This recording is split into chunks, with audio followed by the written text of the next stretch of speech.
Hi everyone, Professor August here, and in this video I'll be talking about Catherine Lacey's new book, The Möbius Book. It's a really interesting concept, and I picked it up because it's Catherine Lacey. I have a personal connection to her, though I don't know her. Um, I'll talk about that. And also, I love two of her previous books. She's written many, but two of them are just at the very top of my all-time favorites, The Biography of X and Pew. So uh, I know Catherine Lacey through a friend, but I never met Catherine Lacey. So we have a friend in common, Martin Poussin, shout out. He was my undergraduate mentor when I lived in Los Angeles, and she knows Martin Poussin through the other LA, Louisiana. So I've known of Catherine Lacey for a long time, and I only know her by name and by reputation and through her writing. And this book came out recently. It was published in 2025. And I picked it up because, of course, I would. And immediately I was struck by the fact that it is literally like a Möbius book. So the book is split up into two parts. There's a part and another part. So one part is fiction and the other part is memoir. And it doesn't matter which side of the book you start with because one half is just this fictional story, which I'll discuss later, and one half is Catherine's breakup story, which sort of set her into this tailspin, and it is tragic and heartbreaking, and oh, so damn close and relevant to my own life. And I have a nice little glass of something strong and stiff here to get through this video. So let's talk about what this book is about. Once I picked up the book, I didn't know which side was the fictional part and which side was the memoir. So I just opened it and started reading, and I started with the memoir part, which I'm actually glad I did because it explained a lot of the nuance that appears in the fictional portion of the book. Now, as I was reading this, I texted my friend Martin and said, this is it's kind of surreal reading this because so much of what happened to Catherine Lacey happened to me in my personal life. So I'm gonna spare you all the details, but I'll just say a couple of things in about the book and what happened to me. And I think that's kind of why the book resonated with me so much. It's just I guess it's comforting knowing that there are other people out there where these sorts of things happen and these sorts of heartbreaks and sort of life altering events take place, and somehow we manage to get through them instead of curling up in the fetal position and waiting for the sweet relief of death. So the nonfiction part, the memoir part, is it opens with this sort of tragic scene of Catherine in this guest bedroom of her home that she has created with her partner, and she's been with her partner for a long time, and he decides to break up with her in text form, like an email. And that just is heartbreaking. But it's this idea of her not being welcome in her own home, and this place that is her home suddenly becoming strange and no longer comforting. And that very same thing happened to me. It also happened, weirdly enough, in Chicago when I lived there in graduate school. So she was living in Chicago with her partner. Her partner is also, or her ex partner is also a writer. She calls him the reason. I think that's incredible. Just like the reason, no name. You can Google his name. There's no reason to bring it up here and give him airtime. But she calls him the reason, and he is the reason for this, I don't know, physical and intellectual and spiritual unraveling that she goes through. That, I mean, without giving too much of my personal life away, the same thing happened to me. And the way that Catherine Lacey talks about the reason is he just is a masterclass in gaslighting.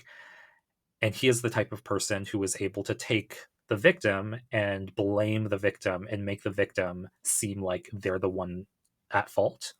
And having gone through something like that myself, having purchased a home with somebody who was a long-term partner who I thought, we'd created a life together and we talked about the future and we were on the path to this, just up and up and up in society and in life, all for it to come crumbling down. And then also having to live in that space um, until things got resolved so we can move on with our lives.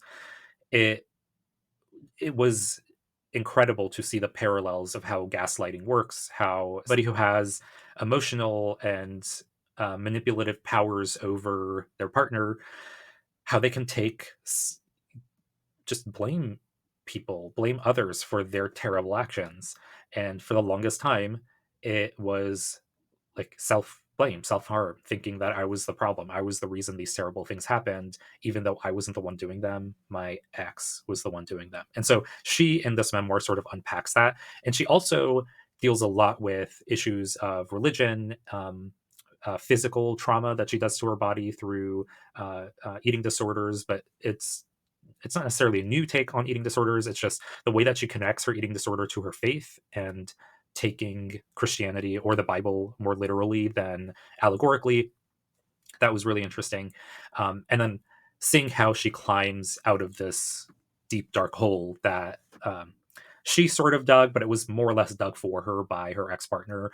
And she sunk into it. So she discusses how she left Chicago, moved to New York, and because New York is such a metropolitan place with so many people and there's so many weird people just walking around, she herself could just like walk around and cry in public, and like nobody would really pay attention to her. Again, lots of just memory triggering moments in this nonfiction part for me personally. Hence the I have this with me just in case I need to have a sip here and there. Give me a second. That's good. Okay. So that's the narrative, the personal narrative part. So she gives a lot of juicy details about her personal life with the reason. Again, he's a writer, he's famous, you can go look him up. uh, he doesn't come off very good in this book. Now, the reason I'm happy I read that part first, even though I didn't know I was reading the memoir part until I was like a page or two in, was when I got to the fiction part. The fiction part follows two major characters. So there's Marie, who is living in an apartment, and her friend Edie shows up. And having read the memoir, you can sort of see that there are elements of Catherine Lacey in both of these characters. So Marie is a woman who was partnered up with somebody, another woman, and had two kids, and she cheated on her partner, and the person who found out told her partner, and her partner took her kids away, and Marie is just sort of crumbling, living alone in this apartment. And then her friend Edie shows up and is also kind of a wreck because her partner is abusive physically and emotionally. Sounds familiar. um, and so they're having this conversation, but this insane thing is happening right next door in an apartment, in the apartment right next to them, where their neighbor has been like bludgeoned to death, and there's just a pool of blood spilling underneath the door and like growing. And it's kind of like, I don't know if you've ever had this feeling of like there's just a scream happening off camera and like you can't quite place it. It's super distracting. You want to know what's happening, but there's something in front of you that you have to take care of. So that's the conversation happening between these two women, is the unraveling of both Marie and Edie's lives, and this big pool of blood just gathering outside.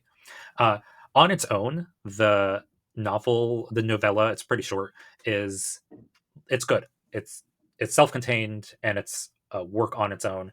And the nonfiction is also self-contained, and it's a work on its own. But together, they work really, really well. Each part sort of feeds the other part. So there are elements and details in the nonfiction part that, because I knew, I could sort of insert into these characters. And there are elements of exploration, sort of internalization, that you don't necessarily get in the nonfiction that you do get in the novella, that you can then take and reinsert into the real life narrative. So the two parts of it work really, really well together. I don't suggest just like reading one part and then letting go of it. I think both parts have to exist for the whole book to be just a solid, really good piece of craft, a really good piece of literature. Once in a while, when I teach a literature class, I teach Roland Barthes's Death of the Author, that short article, and I'm pretty sure like every literary theory course and intro to literature touches on that subject, because you have to be able to separate the author from the art and the author from the text. And so I teach it to my students and say, like, context matters all the time, but also sometimes it's better to not look at the author's intent and just focus on the work and see what you can draw out from the piece of literature. In this case, in Catherine's work, uh, I think it's a really good exercise in that process. Can you actually separate the piece of fiction from the nonfiction? Because um, on its own, again, the piece of fiction is a good piece of fiction, but having read about Catherine and knowing what she went through and knowing the context in which this was written, it gave the book so much more life. It gave the novella so much more meaning. And so then I'm left with wondering, uh, like how much of this was premeditated? Did this process for this type of book come about because she she wants us to look at the narrative part, the fictional part, as just completely imbued with her life and the context and what was going on and the headspace she was in when she wrote this? Or is it more of a process of, well, how does nonfiction apply to the fiction and how does fiction apply to the nonfiction, and whether that dichotomy needs to exist for different works to make sense? And so I don't know, I haven't like talked to her about this book, but what I can say is, personally, I think both of these things have to exist for the other to be super successful, and the sections are, I think it's a wonderful book. Also, I'm a little biased. There's a lot in this book that I went through personally and I think is um, just nice having on paper. So somebody, like, I know somebody else has gone through this and they have come out on the other side. I myself have, like, it was a long time ago, years and years have passed, but also the damage was done. Like, that damage, that harm that occurred, uh, will linger with me forever and ever, and there's no amount of therapy that can make it go away.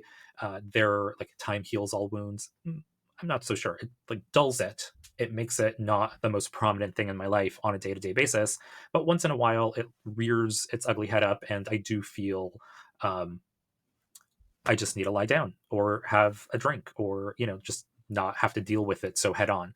And so I think this book kind of works as that for her. It's kind of this cathartic process of releasing it out into the world, but also it does the rest of us some good. Those of us who've gone through something like this, we see it, we say, yeah, this happens to a lot of us. There are really, really shitty people out there who take advantage of our vulnerabilities and make us feel like we are the ones at fault when we're not. Um, Anyways, it's a very good book. Go get a copy for yourself. Normally I would say, like, get an audio copy or an e-copy. This book, you really do kind of have to have it as a physical copy, because you just have to be able to see how this thing, I don't know, you can spin it around, and one side the text is upside down. It is literally a Mobius book, and it has a Mobius strip on the cover. So go get an actual physical copy of this book. I've left the publisher's information in the description box below. Enjoy it, and I'll catch you guys in the next video. Bye. Alright guys, thanks so much for watching. Don't forget to like and subscribe below. Catch you in the next video.